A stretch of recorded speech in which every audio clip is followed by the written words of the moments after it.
नमस्ते दोस्तों, स्वागत है आपका आपके चैनल में। यहाँ हम लोग बात करते हैं आयुर्वेद के बारे में और आयुर्वेद में ही आपका एक फर्स्ट ईयर का बीएमएस का एक सब्जेक्ट है फर्स्ट ईयर का क्रिया शरीर, उसके बारे में हम लोग बात करेंगे। ओके, तो लास्ट क्लास में जो हम लोगों ने डिस्कस किया था वो सिलेबस के बारे में डिस्कस किया था कि आपके फर्स्ट बुक में कौन कौन सा सिलेबस है जो पार्ट 1 और पार्ट 2 में है। ठीक है, तो हमारा जो फर्स्ट चैप्टर है वो है शरीर, शारीर एवं क्रिया शरीर। तो पहले हम लोग ये जानेंगे कि आयुर्वेद में इसका क्या महत्व है। आयुर्वेद में जो हमारा ये सब्जेक्ट है क्रिया शरीर और इसका जो फर्स्ट चैप्टर है शरीर, शारीर एवं क्रिया शरीर, ये क्यों इम्पोर्टेंट है। ओके, तो इसमें जो है शरीर, शारीर एवं क्रिया शरीर, तो क्रिया शरीर भी आगे हम लोग पूरा जो है समझेंगे कि एक्चुअल में ये क्या होता है, इसका डेफिनेशन क्या होता है। तो हमारा फर्स्ट टॉपिक शरीर, शारीर एवं क्रिया शरीर। ठीक है, तो हम लोग जो है इसके बारे में स्टार्ट करते हैं। तो हमारा जो है शरीर, ओके, तो शरीर क्या होता है। शरीर की जो है निरुक्ति, शरीर तो सबको पता है ना, बॉडी, हमारा जो शरीर होता है यानी हमारी जो बॉडी होती है, उसी के बारे में एक्सप्लेन किया गया कि इसका नाम कहाँ से आया शरीर, कैसे इसकी इस वर्ड की उत्पत्ति हुई है, कैसे ये बना है, क्या इसका मतलब है। ठीक है, शरीर का क्या मतलब होता है, यही हम लोग जो है इसमें जो है हम लोग देखेंगे, पढ़ेंगे, समझेंगे। ठीक है, अगर आप लोग ध्यान से इसको समझेंगे, सुनेंगे तो आप लोग को यहीं पे जो है सारी चीजें जो है याद भी हो जाएंगी और आप एक बार रिवीजन करेंगे तो वो आपके एग्जाम के लिए भी प्रिपेयर हो जाएगा। ओके, तो यहाँ हम लोग देखेंगे शरीर। तो शरीर की निरुक्ति, निरुक्ति मतलब किसी चीज का आप बोल सकते हो कि इसकी शुरुआत या इसकी स्टार्टिंग कैसे हुई, इसकी निरुक्ति क्या थी। ठीक है, तो हम लोग जो है आयुर्वेद में क्रिया शरीर में हम लोग श्लोक भी पढ़ते हैं। ठीक है, तो श्लोक से ही आपको हर चीजों को याद करना और समझना पड़ेगा। ठीक है, तो यहाँ पे जो श्लोक है वो है शरीरम श्रीडाते समने तेरवा। ठीक है, ये यास ने लिखा हुआ था और इसका मतलब होता है शरीरम श्रीडाते समने तेरवा, अर्थात शरीर शब्द, जो हमारा शरीर है वो जो शब्द है वो श्री धातु से मिलकर बना है। किस धातु से मिलकर बना है? श्री धातु, तथा सम धातु से बना है, मतलब दो धातुओं से मिलकर बना है, श्री धातु और सम धातु से मिलकर बना है। तो श्री धातु जो होता है उस धातु का अर्थ होता है हिंसा और सम धातु मतलब विनाश अर्थ में प्रयुक्त होता है। तो आप लोग सोच रहे होंगे हिंसा, क्यों इसका नाम हिंसा रख दिया गया, क्यों इसका नाम विनाश रख दिया गया, राइट। तो हम देखते हैं कि हिंसा मतलब क्रूरता वाला स्वभाव या लड़ाई झगड़े वाला आप कह सकते हो। तो उससे क्या होता है कि हमारा हाश होता है ना, जब हम कोई लड़ाई करते हैं, झगड़ा करते हैं या हमारा विनाश की तरफ ले जाए तो हमारे चीजों का हाश होता है, मतलब नुकसान हमी को होता है ना। तो वही उस चीज में ही ये समझाने की कोशिश किया है कि श्री धातु का मतलब हिंसा अर्थ में प्रयुक्त होता है और सम धातु विनाश अर्थ में प्रयुक्त होता है। अतः शरीर का दिन प्रतिदिन विनाश होने से शरीर शब्द कहा गया है। ठीक है, तो ये तो देखिए सबको पता है कि हमारा जो शरीर है, जब से हम पैदा होते हैं या हमारी जब तक आयु बढ़ती रहती है तो हमारे शरीर का क्या होता है, दिन प्रतिदिन एक एक सेकंड हमारा जो शरीर है वो उसकी जो आयु होती है वो घटती जाती है। हम लोग हर समय अपना बर्थडे मनाते हैं, जन्मदिन मनाते हैं ना, तो उस समय ये होता है कि अरे हम इतने साल के हो गए, लेकिन आपने कभी ये सोचा है कि हमारा एक साल कम हो गया है ना।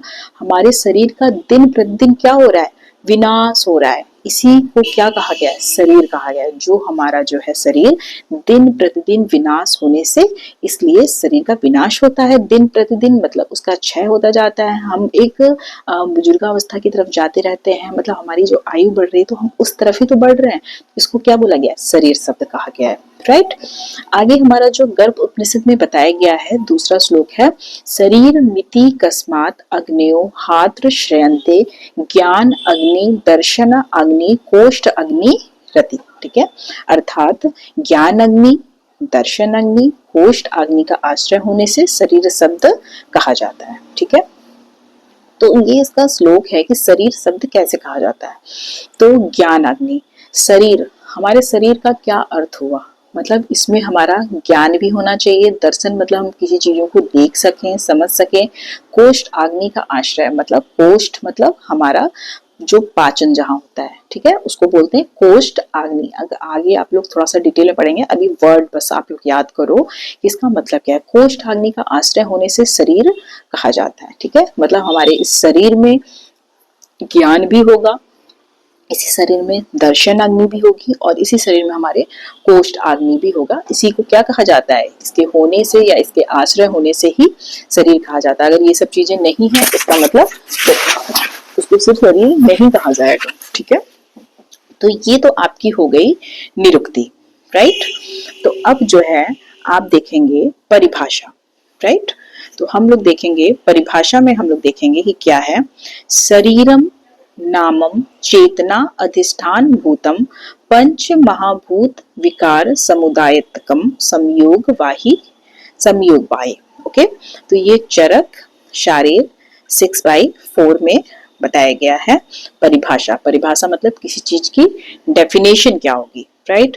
तो यहाँ लिखा है शरीरम नाम चेतना अधिष्ठान भूत पंच महाभूत विकार समुदायतकम संयोग वाही, अर्थात चेतना अधिष्ठान भूत आत्मा एवं पंच महाभूत के विकारों को क्या कहा जाता है, समुदाय को शरीर कहते हैं।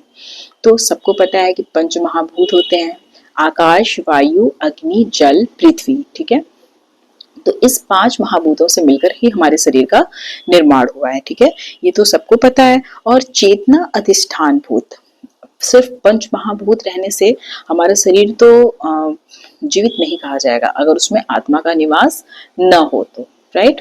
तो यहाँ पे लिखा है चेतना अधिष्ठान भूत, किसको कहा गया, आत्मा को कहा गया है। इस मतलब पंच महाभूत और अगर आत्मा को मिला दे तो इसको इस समुदाय मतलब इस जो मिलने को क्या बोला जाता है, शरीर कहते हैं। ठीक है, तो यहाँ पे है कि आत्मा तथा पंच महाभूत जो आपका है उसको क्या बोला जाता है, आत्मा और पंच महाभूत के समुदाय को क्या बोलते हैं, आपका शरीर कहा जाता है। ठीक है, तो यहाँ है अर्थात साम्यावस्था में सहयोग से कार्य करते हैं। जो साम्यावस्था में मतलब ये आत्मा और पंच महाभूत तो है लेकिन इनका साम्यावस्था होना भी बहुत जरूरी है। मतलब आत्मा पंच महाभूत का दोनों का साम्यावस्था के रूप में होना बहुत जरूरी है, इसलिए इसको संयोगवाही कहते हैं या इसको शरीर कहा जाता है। यही इसकी क्या होती है, डेफिनेशन होती है। ठीक है, पंच महाभूत का असंयोग अर्थात शरीर के सभी तत्व पंच भौतिक हैं और उनमें सभी पंच महाभूतों का कम अधिक अनुपात रहता है। ठीक है, तो कभी कम हो सकता है कभी ज्यादा हो सकता है, इसका बहुत बड़ा इश्यू कुछ नहीं होता है। ठीक है, तो हम लोग दूसरा जो है पढ़ेंगे, इसको हम लोग की परिभाषा थी पंच महाभूत। ठीक है, अब हम लोग है according to their proportion in whole they are called पार्थी, जलीय एक्सेट्रा। ठीक है, तो यहाँ पे इसका बहुत मतलब नहीं है, ये आपको पंच महाभूत से ही सिर्फ याद रखना है क्योंकि वो क्या होता है इसमें आकाश, वायु, अग्नि, जल, पृथ्वी। ठीक है, तो हमारे पूरे शरीर में किसी का जो है प्रोपोर्शन ज्यादा होता है, किसी का प्रोपोर्शन कम होता है, बट एक साम्यावस्था में होना चाहिए। ठीक है, यहाँ लिखा है दोष धातु मल में पंच महाभूत कम अधिक मात्रा में रहते हैं, जैसे वात में वायु, पित्त में अग्नि, कफ में जल और आपका जो है जल और ओके 1 sec सॉरी ओके ठीक है, तो यहाँ पे है दोष धातु मल में पंच महाभूत कम अधिक मात्रा में रहते हैं। ठीक है, जैसे वात में वायु, पित्त में अग्नि, कफ में जल, रस में जल, रक्त में जल, अग्नि, पृथ्वी में मांस में पृथ्वी आदि महाभूतों की अधिकता रहती है। इसी प्रकार पंच महाभूत के प्रकार से क्या होता है, शरीर बनता है। ये आत्मा तथा पंच महाभूत विकार संयोग रूप से शरीर की सभी क्रियाओं को करते हैं, ऐसा सुश्रुताचार्य कहते हैं। ठीक है, तो देखिए इस चीज को समझने के लिए सबसे पहले आपको समझना है कि दोष क्या होता है, धातु क्या होता है और मल क्या होती है। ठीक है, तो आपको पता है दोष 3 होते हैं। वैसे अगर आप देखें तो 2 होते हैं, शारीरिक और मानसिक, बट शारीरिक में क्या आता है आपका 3 होते हैं, वात, पित्त, कफ, और मानसिक में आता है सत्व, रज, तम, जिसमें सत्व को हम दोष में नहीं लेते हैं क्योंकि इसमें सब चीजें अच्छी अच्छी होती हैं। ओके, धातु आपके 7 होते हैं, रस, रक्त, मांस, मेद, अस्थि, मज्जा और शुक्र। और मल क्या होते हैं आपके, पुरुष, मूत्र और श्वेत। राइट, तो इसको पहले अगर आपको पता होगा तब उसमें बताया गया है कि पंच महाभूत कम या अधिक मात्रा में रहते हैं। जैसे वात मतलब मूवमेंट होती है, गति होती है, तो उसमें वायु, पित्त मतलब पूरा डाइजेस्टिव सिस्टम की बात हो रही है, उसमें अग्नि, और कफ में जल जो कि भारी होता है, रस में जल, रक्त में जल अग्नि, मांस में पृथ्वी महाभूतों की अधिकता रहती है। इस प्रकार पंच महाभूत के विकार से शरीर बनता है। ठीक है, जैसा कि हम लोगों ने पहले ही बात किया कि पंच महाभूत और आत्मा के संयोग को ही क्या बोला जाता है, शरीर कहा जाता है। ये आत्मा तथा पंच महाभूत विकार जो होते हैं संयोग रूप से शरीर की सभी क्रियाओं को करते हैं, क्योंकि हम क्रिया शरीर पढ़ रहे हैं, राइट। तो यहाँ पे क्या होगी, क्रियाएं होंगी जो कि क्या करती हैं, शरीर की सभी क्रियाओं को करते हैं, तो उसको क्या बोला जाता है, शरीर बोला जाता है। आगे का जो टॉपिक हमारा है, दोष धातु मल ही मल मूलम ही शरीरम, ये हम लोग नेक्स्ट क्लास में पढ़ेंगे। अगर आज का टॉपिक जो हम लोगों ने शरीर पढ़ा है आपको अच्छा लगा हो, समझ में आया हो, तो प्लीज चैनल को लाइक शेयर एंड सब्सक्राइब करना बिल्कुल ना भूलें, ताकि आपके दोस्तों को भी इसको समझने में, याद करने में आसानी हो। Thank you so much.